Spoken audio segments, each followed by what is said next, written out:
Drop by drop, the birch tree releases its nectar so that we may eventually taste the finished product on our pancakes or in a variety of recipes. But there's a long way to go before this clear, watery-like substance becomes a thick syrup.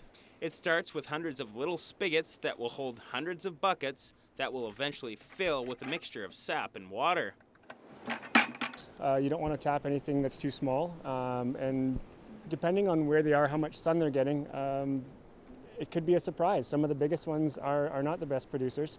A small 12-inch tree could be producing the best one day. It all depends on where they are and how much sun they're getting and what the temperatures are like. This year was a challenge for the dedicated tree tapping crew.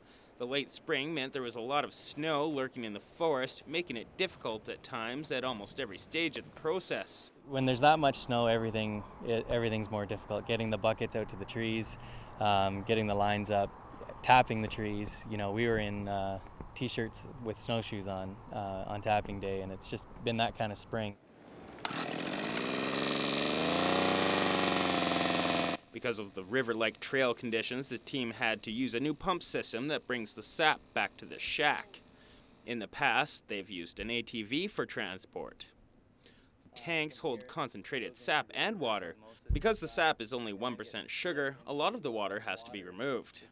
If you're only boiling it, that means you need to boil off 98–99% of the water, which takes a long time. This year we've got a reverse osmosis unit, which is a filtration system that takes out about half the water out of the sap, so that's been fantastic this year.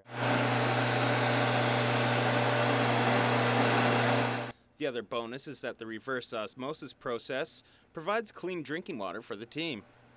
After a good deal of time evaporating the water, the syrup will be ready to be sold in stores. Because of the labor-intensive process, a 250 milliliter bottle of Challen syrup will set you back $20. At the end of the season, Challen will have reduced 30,000 liters of sap to make just 300 liters of syrup. Boreal birch syrup can be found at farmers markets and specialty shops around the province. Nate Jones, TBT News.